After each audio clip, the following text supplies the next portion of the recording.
दोस्तों, आज कलयुग चल रहा है और इसमें पाप अपनी चरम सीमा पर है। भगवान राम के भक्त हनुमान जी के बारे में कहा जाता है कि वह अमर और आज साक्षात मौजूद हैं। वे हर युग में पृथ्वी पर रहते हैं।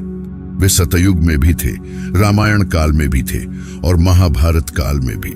यह भी कहा जाता है कि वह कलयुग में भी विराजमान है और उनके जीवित होने के संकेत मिलते हैं। अगर भगवान हनुमान आज भी जीवित है और अगर हाँ, तो वह आज कहाँ मौजूद है?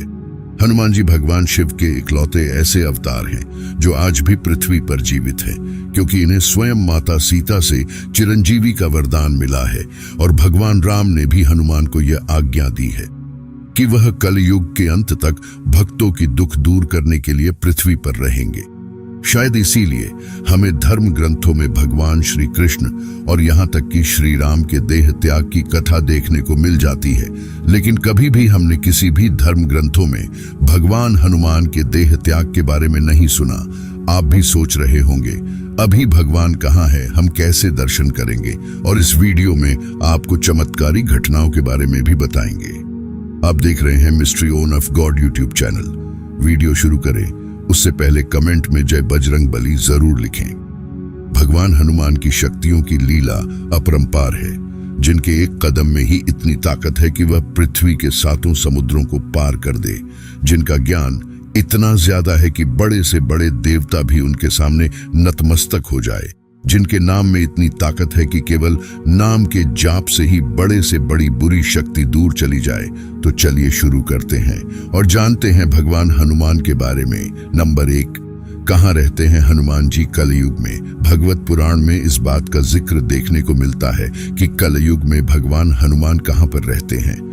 भगवत पुराण की माने तो द्वापर युग बीतने के बाद जब कलयुग की शुरुआत हो रही थी, तभी से एक पर्वत को हनुमान जी ने अपना निवास स्थान निश्चित किया, ताकि वह अपने पृथ्वी पर मौजूद आगे के समय को भगवान श्री राम की तपस्या में लीन होकर बिता सकें और समय समय पर कलयुग में मनुष्य की समस्या का निवारण भी कर सकें। दोस्तों, अगर आप इस पर्वत का नाम जानना चाहते हैं तो भगवत पुराण के अनुसार इस पर्वत का नाम है गंधमादन पर्वत। माना जाता है कि और आज के आधुनिक समय में गंधमादन पर्वत कैलाश पर्वत के उत्तर दिशा में मौजूद एक छोटा पर्वत है जो कई बड़ी चोटियों से घिरा है, जिसके कारण यहाँ जाना काफी कठिन है। इसके अलावा ये पर्वत तिब्बत के क्षेत्र में आता है, जिसे 1962 के युद्ध में चीन द्वारा अपने कंट्रोल में ले लिया गया था। यानी आज के समय आपको अगर इस पर्वत तक जाना है तो आपको चीन सरकार की इजाजत लेनी होगी, जो कि काफी मुश्किल है। इसके अलावा क्योंकि आज के समय यह पर्वत भारत और चीन सीमा के बिल्कुल बीच मौजूद है, इसलिए भी इस तक जाना और भी ज्यादा मुश्किल हो जाता है। वैसे इस पर्वत के बारे में एक कथा यह भी है कि यहाँ पर एक बहुत बड़ा पुराने समय का श्री राम का मंदिर मौजूद है, जिसमें प्रभु हनुमान की भी दिव्य मूर्ति है। नंबर 2, भगवान हनुमान का जन्म। वैसे आज भी यह निश्चित नहीं हो पाया है कि भगवान हनुमान कब और कहां जन्मे थे, लेकिन हमें अलग अलग धर्म ग्रंथों में कुछ अलग अलग समय और स्थान देखने को मिलते हैं। जैसे वेदों की माने तो भगवान हनुमान आज से 1,85,58,115 वर्ष पहले त्रेतायुग के अंतिम चरण में चैत्र पूर्णिमा को जन्मे थे, जिनका जन्म माता अंजना और पिता केसरी के घर हुआ था, जो एक भारतीय पहाड़ी इलाके आंजन के एक छोटे से पहाड़ी गांवों में वानर राज के नाम से जाने जाते थे। कहा जाता है कि जब माता अंजनी का विवाह वानर राज हुआ तो लंबे समय तक उन्हें किसी संतान का सुख नहीं मिला, जिसके बाद कड़ी तपस्या करने के बाद स्वयं पवन देव ने अंजनी को पुत्र प्राप्ति का वरदान दिया, जिसके बाद हनुमान जी का जन्म हुआ। इसीलिए कई बार आपने सुना होगा कि भगवान हनुमान को पवन पुत्र भी कहा जाता है, जिन्हें कई देवताओं द्वारा बल, बुद्धि, युक्ति, ज्ञान जैसे अवतार मिले और भगवान हनुमान को ज्ञान खुद सूर्य देव ने दिया। कहा जाता है कि भगवान हनुमान ने मात्र 7 दिनों में ही सूर्य देव से संपूर्ण ब्रह्म ज्ञान प्राप्त कर लिया था।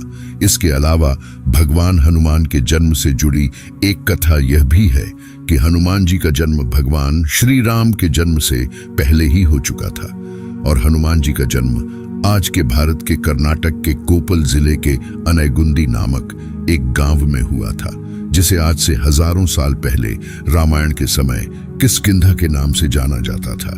जबकि हनुमान जी का जन्म चैत्र मास की शुक्ल पूर्णिमा के दिन, वैसे तो धार्मिक ग्रंथों के अनुसार हनुमान जी वानर राज्य के श्री और माता अंजनी के पुत्र थे। पवन देखकर इसी आशीर्वाद के कारण हनुमान जी को पवन पुत्र के नाम से भी जाना जाता है। इसके अलावा हनुमान जी भगवान शिव के 11 रुद्र अवतार भी कहे जाते हैं।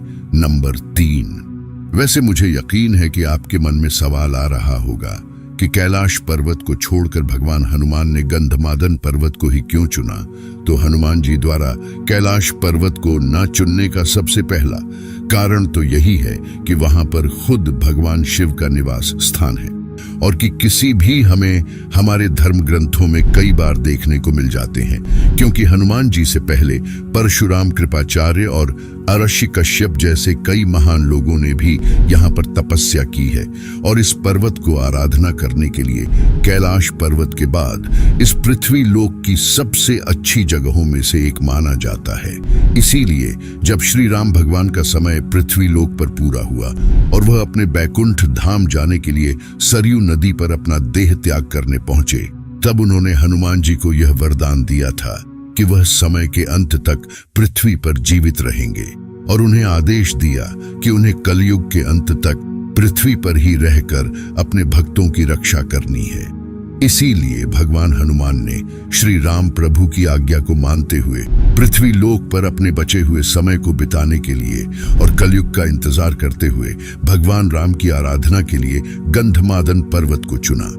नंबर 4, महाभारत काल में पांडुपुत्र भीम ने देखा था भगवान हनुमान को। दोस्तों, क्या आप जानते हैं कि महाभारत की एक कथा के अनुसार भीम भी भगवान हनुमान से मिल चुके हैं? तो यह बात है त्रेता युग की। इस दौरान पृथ्वी पर महाभारत काल का समय था। पांडव भाई द्रौपदी के साथ मिलकर वनों और पहाड़ों में अपना अज्ञातवास बिता रहे थे कि तभी पांडव गंधमादन पर्वत से होकर गुजरे, जहां पर पांडव कुछ समय के लिए रुके भी। इस दौरान एक दिन भीम को तालाब के किनारे एक सुंदर कमल का फूल दिखा, जिसे उन्होंने अपनी पत्नी द्रौपदी के लिए लाने की सोची। लेकिन जब भीम तालाब की ओर जा रहे थे, तभी उन्हें रास्ते में एक बहुत बड़ा वानर दिखाई दिया। भीम उनके तेज को देखते ही समझ गए कि यह स्वयं हनुमान है। हनुमान जी तालाब के बिल्कुल सामने लेटे थे और उनकी बड़ी सी पूंछ ने तालाब को लगभग चारों ओर से घेरा हुआ था। भीम हनुमान जी की पूंछ को लांग कर नहीं जाना चाहते थे, इसीलिए उन्होंने हनुमान जी से आग्रह किया कि वह अपनी पूंछ को हटा ले। लेकिन उस दौरान भगवान हनुमान अपनी आराधना में लीन थे, इसलिए उन्होंने भीम की बात को नहीं सुना। तब भीम ने दोबारा हनुमान से कहा कि मैं यहाँ से फूल लिए नहीं जाऊंगा, या फिर आप मुझे मृत्यु दंड दे दे। हनुमान जी ने जब यह बात सुनी, तब उन्होंने भी हमसे कहा कि इसकी कोई जरूरत नहीं है, तुम मेरी पूंछ को हटाकर आगे बढ़ सकते हो।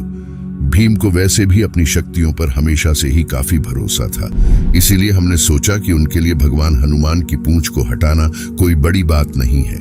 लेकिन जब भीम ने हनुमान जी की पूंछ को हटाने, यहाँ तक कि हिलाने की कोशिश की, तो वह लाख कोशिशों के बाद भी नाकामयाब रहे। इस घटना ने भीम का अपनी ताकत पर घमंड पूरी तरह तोड़ दिया और भीम हनुमान जी के चरणों में पड़ गए, क्योंकि भीम समझ गए थे कि वह जिनसे अभी बात कर रहे हैं वह कोई साधारण देवता नहीं है। जिसके बाद भीम ने हनुमान जी से उनको अपने असली रूप में आने की विनती की। तब हनुमान जी ने अपने असली रूप में आकर भीम को आशीर्वाद दिया। नंबर 5, भगवान हनुमान के असली पैरों के निशान। दोस्तों, क्या आपको याद है कि जब हम रामायण पढ़ते हैं या सुनते हैं तो उसमें एक जिक्र आता है कि जब भगवान हनुमान को उनकी शक्तियों का आभास कराया गया, तब भगवान हनुमान इतने शक्तिशाली हो गए कि उन्होंने केवल एक छलांग में ही विशाल समुद्र को पार कर दिया। आज भी कई बुद्धिजीवी इस बात को हजम नहीं कर पाते कि भगवान हनुमान इतने शक्तिशाली थे।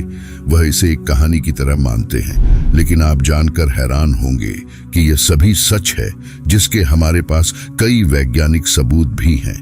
जिसमें से एक सबूत यह है कि जब रामायण के अनुसार माता सीता की खोज के लिए हनुमान ने समुद्र को लगते हुए छलांग लगाई, तो उनका विशाल पांव सबसे पहले जिस जमीन पर पड़ा आज भी वहां उनके कई मीटर बड़े पैर के निशान मौजूद है, जो जगह आज आंध्र प्रदेश के अनंतपुर जिले में है, जहां जाकर आप भी हनुमान जी के पावन पैरों के निशान के दर्शन कर सकते हैं। नंबर 6, श्रीलंका में हर 41 साल बाद दर्शन देते हैं। कहा जाता है कि जब रामायण काल का अंत हुआ और प्रभु श्री राम अपना देह त्याग करके वैकुंठ धाम लौट गए, तब काफी समय तक हनुमान श्रीलंका के जंगल में चले गए थे और वहां मतंग जनजाति के लोगों के साथ मिलकर प्रभु श्री राम की आराधना किया करते थे। यहाँ मतंग जनजाति के लोग भी भगवान हनुमान की काफी सेवा किया करते थे, जिसके बाद हनुमान ने भी उनकी सेवा से खुश होकर उन्हें ब्रह्म ज्ञान की जानकारी दी थी और उन्हें यह आशीर्वाद भी दिया कि वह उन्हें हर 41 साल बाद ब्रह्म ज्ञान देने आते रहेंगे। कहा जाता है कि पिछली बार भगवान हनुमान श्रीलंका की इस जनजाति को ब्रह्म ज्ञान देने के लिए 2014 में आए थे और अब वह अगली बार 2055 में आएंगे। नंबर 7, क्या चीन भी पूजा करता है भगवान हनुमान की? अगर आप मूवीज के शौकीन हैं तो मुझे यकीन है कि आपने कभी ना कभी चीन की मंकी किंग मूवी जरूर देखी होगी और आपने गौर किया होगा कि जिस तरह भगवान हनुमान के पास उड़ने की शक्तियां हैं और एक शक्तिशाली गदा मौजूद है, उसी तरह मंकी किंग भी एक वानर है जिसके पास बहुत सी शक्तियां हैं। वह उड़ डाच सकता है और उसके पास एक गदा भी है और यह कोई इत्तेफाक नहीं है, बल्कि ज्यादातर इतिहासकारों का यही मानना है कि वह भगवान हनुमान ही है जिन्हें चीन में मंकी किंग के नाम से पूजा जाता है। इसके अलावा भी कई और ऐसे भगवान जिन्हें चीन में अलग रूपों में पूजा जाता है। आज के इस वीडियो में बस इतना ही। धन्यवाद।